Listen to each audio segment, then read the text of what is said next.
जय श्री कृष्णासम।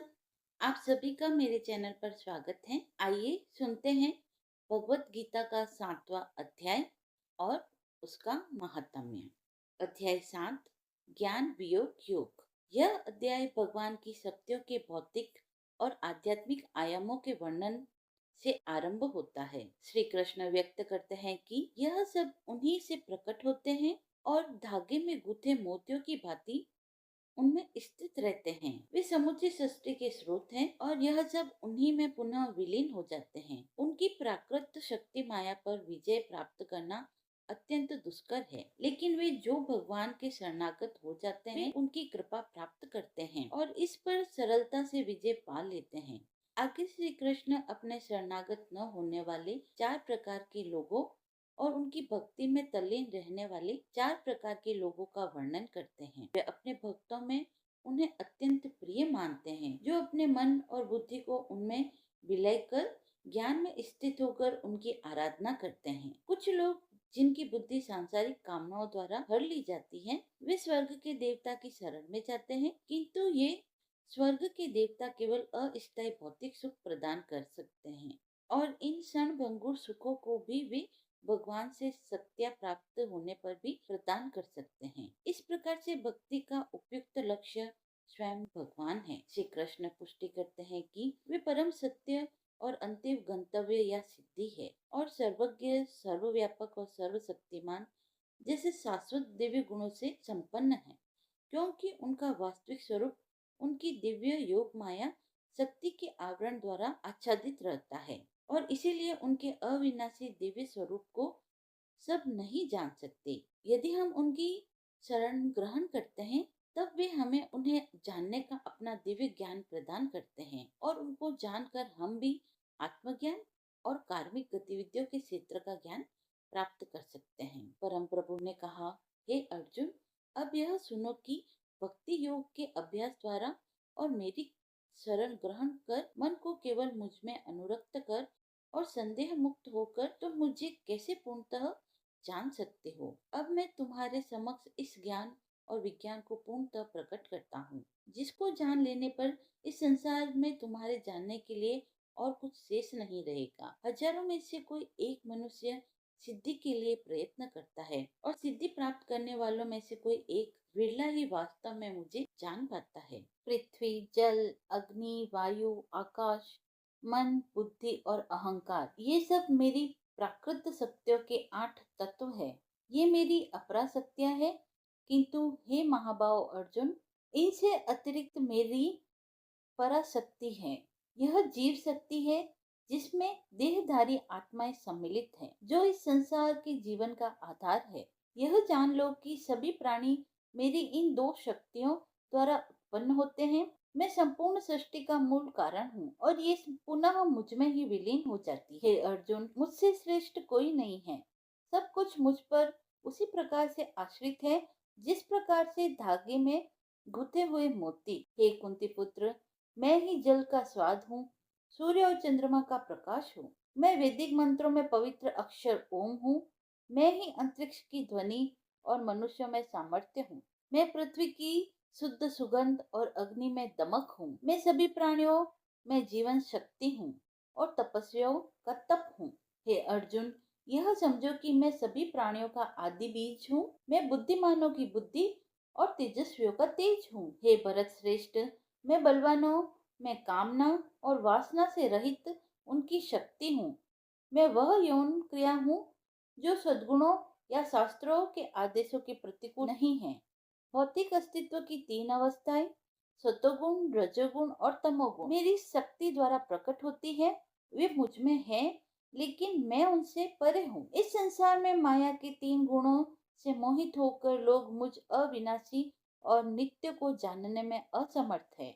प्रकृति के 3 गुणों से युक्त मेरी दिव्य शक्ति माया को पार करना बहुत कठिन है, लेकिन जो लोग मेरी शरण में आते हैं वे इसे आसानी से पार कर जाते हैं। 4 प्रकार के लोग मेरी शरण में नहीं आते, जो ज्ञान से अनभिज्ञ है, जो मुझे जानने में समर्थ होते हुए भी आलस्य पूर्वक अपनी निम्नतर प्रकृति का अनुसरण करते हैं। वे जिनकी बुद्धि मोहग्रस्त है तथा जो असुरी प्रकृति वाले हैं। हे भरत श्रेष्ठ, 4 प्रकार के पुण्य आत्मा लोग मेरी भक्ति में लगे रहते हैं। दुखी, ज्ञान के जिज्ञासु, सांसारिक संपत्ति के जिज्ञासु तथा ज्ञान में स्थित। इनमें से जो ज्ञान पूर्वक मेरी पूजा करते हैं तथा मुझ में स्थिर चित होकर अनन्य भाव से समर्पित रहते हैं, मैं उन्हें सबसे श्रेष्ठ मानता हूँ। मैं उन्हें बहुत प्रिय हूँ और वे मुझे बहुत प्रिय है। जो लोग भक्त हैं वे सब श्रेष्ठ हैं, किंतु जो ज्ञानी है, जो स्थिर चित है, जिनकी बुद्धि मुझ में लीन है तथा जिन्होंने मुझे ही अपना परम लक्ष्य मान लिया है, उन्हें मैं अपना ही स्वरूप मानता हूँ। अनेक जन्मों की साधना के पश्चात ज्ञान से संपन्न मनुष्य मुझ में ही सब कुछ जानकर मेरी शरण में आता है। ऐसा महान आत्मा सचमुच बहुत दुर्लभ है। जिसका ज्ञान भौतिक इच्छाओं में बह गया है, वे दिव्य देवताओं के समक्ष समर्पण करते हैं। अपनी प्रकृति का अनुसरण करते हुए वे देवताओं की पूजा करते हैं। इन दिव्य व्यक्तियों को प्रसन्न करने के लिए अनुष्ठान करते हैं। जो भक्त श्रद्धा पूर्वक जिस भी दिव्य रूप की पूजा करना चाहता है, मैं उस भक्त की श्रद्धा उसी रूप में स्थिर करता हूँ। श्रद्धा से युक्त होकर भक्त किसी विशेष देवता की पूजा करता है और इच्छित वस्तु को प्राप्त करता है, परंतु वास्तव में इन लाभों की व्यवस्था मैं ही करता हूँ। किंतु ऐसे अल्पज्ञानी लोगों को प्राप्त होने वाले फल भी नश्वर होते हैं। जो लोग देवताओं की पूजा करते हैं वे देवलोक को जाते हैं, जबकि मेरे भक्त मेरे लोक को प्राप्त करते हैं। बुद्धिहीन मनुष्य सोचते हैं कि परमेश्वर पहले निराकार था और अब मैंने यह साकार व्यक्तित्व धारण किया है।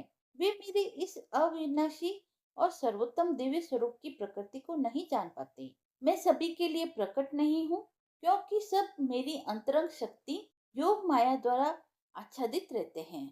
इसीलिए मूर्ख और अज्ञानी लोग यह नहीं जानते कि मैं अजन्मा और अविनाशी हूँ। अर्जुन, मैं भूत, वर्तमान, भविष्य को जानता हूँ और मैं सभी प्राणियों को जानता हूँ, लेकिन मुझे कोई नहीं जानता। हे भरतवंशी, इच्छा व घृणा के द्वंद्व मोह से उत्पन्न होते हैं।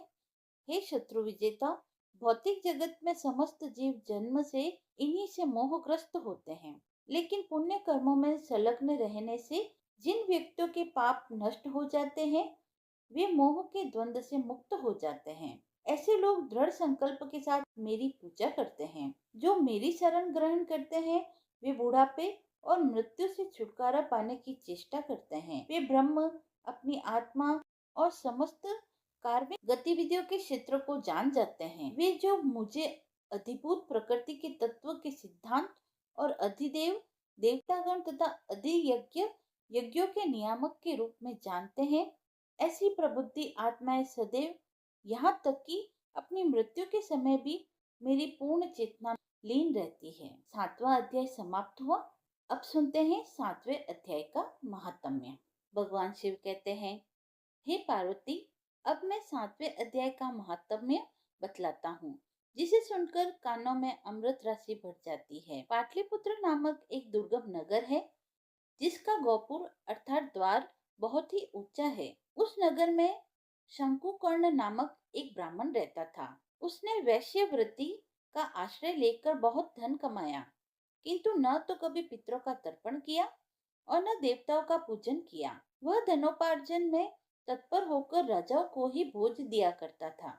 एक समय की बात है, उस ब्राह्मण ने अपना चौथा विवाह करने के लिए पुत्र और बंधुओं के साथ यात्रा की। मार्ग में आधी रात के समय जब वह सो रहा था, तब एक सर्प ने कहीं से आकर उसकी बाह में काट लिया। उसके काटते ही ऐसी अवस्था हो गई कि मणि, मंत्र, औषधि आदि से भी उसके शरीर की रक्षा असाध्य जान पड़ी। तत्पश्चात कुछ ही क्षणों में उसके प्राण पखेरु उड़ गए और वह प्रेत बना। फिर बहुत समय के बाद वह प्रेत सर्प योनि में उत्पन्न हुआ। उसका वित्त धन की वासना में बंधा था। उसने पूर्व वृतांत को स्मरण करके सोचा, मैंने घर के बाहर करोड़ों की संख्या में अपना जो धन गाड़ रखा है, उससे इन पुत्रों को वंचित करके स्वयं ही उसकी रक्षा करूंगा। सांप की योनि से पीड़ित होकर पिता ने एक दिन स्वप्न में अपने पुत्र के समक्ष आकर अपना मनोभाव बताया। तब उसके पुत्रों ने सवेरे उठकर बड़े विस्मय के साथ एक दूसरे से स्वप्न की बातें कही। उनमें से मंजला पुत्र कुदाल हाथ में लिए घर से निकला और जहां उसके पिता सर्प योनि धारण करके रहते हैं उस स्थान पर गया।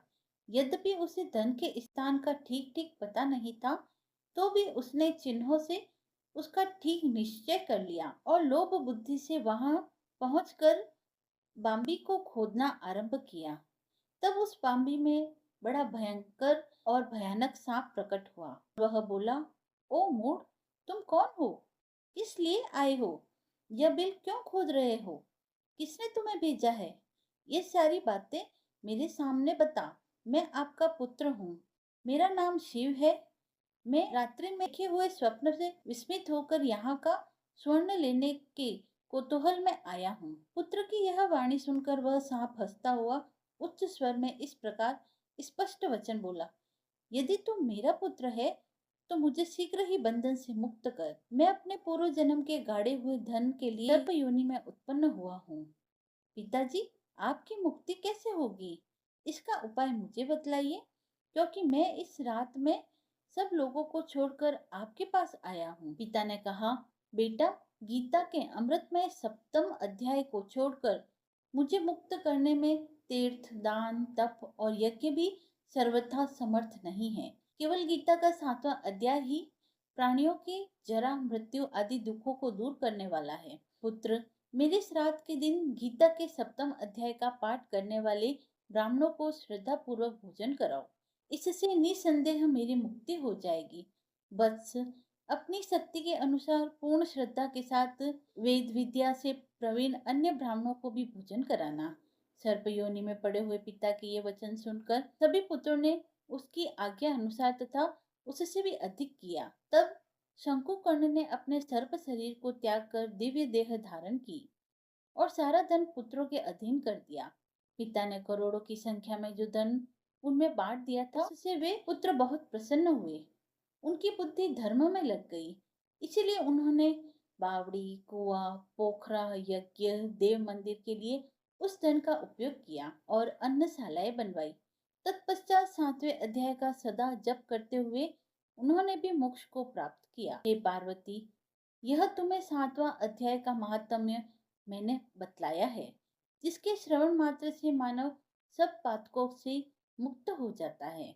7वें अध्याय का महात्म्य समाप्त हुआ।